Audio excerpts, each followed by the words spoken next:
This is the Geek Speak radio show. Okay, so I mentioned that we couldn't do the international thing because of time differences. Who cares about that?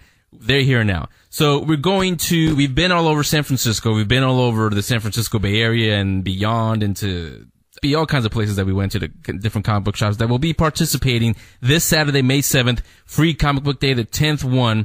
So I figured let's go worldwide now, exactly to 420 Brunswick Street, Fortitude Valley in Brisbane, Australia.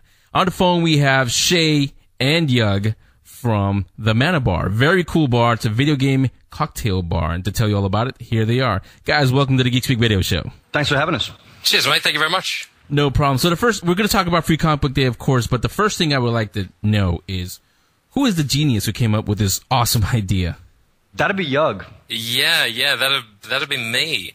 Although I'm sure I'm not the first person that's combined alcohol and video games before to positive effects. Right. I think everyone has that. I think everyone has that idea at about 3 o'clock in the morning sometimes. Yeah, that's the one.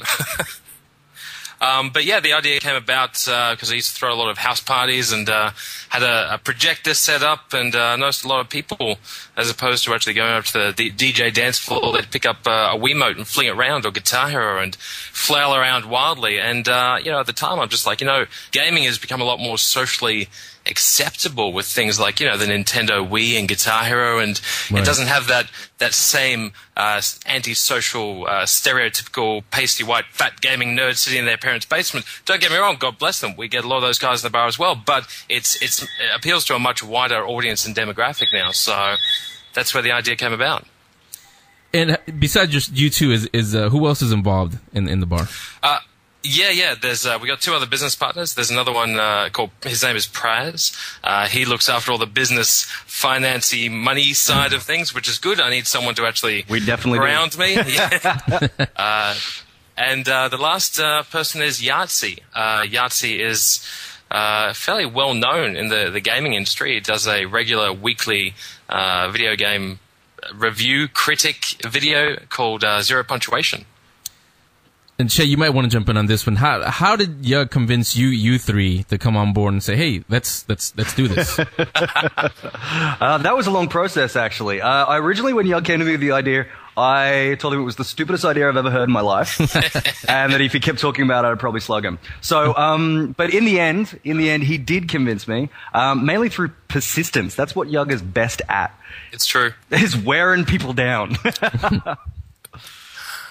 Yug, you were involved in the video game industry before the bar? Yeah. I also run a video game website called Australian Gamer, which targets the local Australian industry. Look, I've been involved in all sorts of ways. I worked for Sega. I've helped the Queensland government, or the governments down here, promote the local developers to international markets. Even took a crack at a video game TV show. A pretty good crack. It just didn't get it over the line. Didn't quite work. So I've had a lot of failed projects in the video games industry, but thankfully, Mana Bar is not one of them. So who knew? And Shay, what's your background? I'm from the liquor industry. I'm a bartender. I've been running bars for, pretty much forever. As long as I could stand, I've been pouring drinks. So I'm from that end of the industry, and I get all the sort of practical stuff done, the actual bar bit of the Mana bit, the Mana Bar. Which is good, because, my only experience running a bar is usually standing on the other side of it drinking. So Shay, it was important to get Shay involved. Yeah. And I'm assuming it's the first one of its kind in Australia, bar like this, I mean? Yeah, it's the first video game cocktail bar. I mean, this is the thing, when we first came up with the idea and started to look into it, we're like, all right, let's find out someone else that's done. Yeah, let's copy someone else who's done this before, but we just couldn't really find them. Couldn't really find them. There's a bunch of niche, bars and things like that in Japan. There's some fantastic restaurant, arcade venues that are in the States. There's a gaming-themed bar in Germany. Yeah, but I guess what we tried to do is make something that's accessible to non-gamers as well as gamers, while still being credible to your hardcore gamers. So that was the trick, and I think we've done rather well. So yeah. Yeah, over here, the first one to come to mind is one called Insert Coins in Las Vegas, and another one. Las Vegas, yeah. Yeah, another one called Barcade in New York, in Brooklyn, New York. Yep. No, there's the one. The one in Vegas opened up like a couple of weeks ago, didn't it? Yeah. Yeah, it's pretty new. Yeah, Not a recent thing, yeah. yeah, no, it looks cool. It's like a nightclub setup with all the arcade machines and retro stuff. And I like the screens over the bar. I really like it. I think it looks great. Like, literally, I saw the photos and I just thought that's pretty freaking cool. Yeah, and looking at the website, and by the way, it's linked up on ours, geekspeakradioshow.com. You guys can all go on there, follow the links, go down, and they also get this distinction of introducing a new category, video games, because I don't think we're going to talk about too many bars here, except for the Mana Bar, of course. But they're on there, or if you want to go there directly, it's manabar.com.au.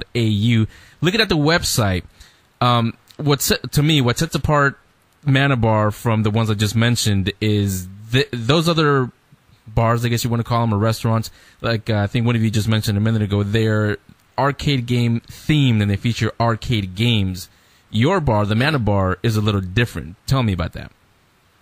we only feature console games, so only the current generation, the Xbox 360, Nintendo Wii, and PlayStation 3. But not for lack of love when it comes to vintage gaming, where some of us are more vintage games fans than other sorts of medium. But it's mainly that there's only a finite amount of vintage controllers in the world, and we don't want to be the ones to destroy them. Imagine if let's say there's 100 NES controllers in the world, and we take 50 of them and break one a week. Then there's a limited supply of these things. So that's one of the reasons why we work in new generation as well. Yeah, I think one of the other reasons is also because the latest generation of games is very social, and where people don't come into the Mana Bar and sit down for a couple of hours and play a single-player game. It's much more about the social experience of actually, picking up a turn-based pick-up-and-play multiplayer game and, having fun with a complete stranger. And it really encourages people to talk to each other and socialize. It turns into a little bit of a community every night, which is nice. Yeah, you mentioned the game consoles that are available. What video games do you have available? Pretty much everything. We got a pretty extensive collection. I mean, it's nice with things like, your Xbox Live and PSN and Virtual Console. We're able to download a lot of retro games still that work with the current generation controllers. But look, you're talking everything from Street Fighter to Guitar Hero to Mario Kart to Call of Duty to even your Xbox Live games, your Castle Crashers, your, I don't know, Tetris, driving games, racing, pretty much everything. We've tried to give everything a crack at the bar just to see if it works, if people like it. If they do, we keep it there. I think the latest one is Portal 2. Portal 2 co-op is actually going really, really well at the bar at the moment. People love it. Okay, which I find a bit surprising because because Portal after a couple of drinks is hard. Co-op Portal is difficult to get along with people after a couple of drinks while playing Portal.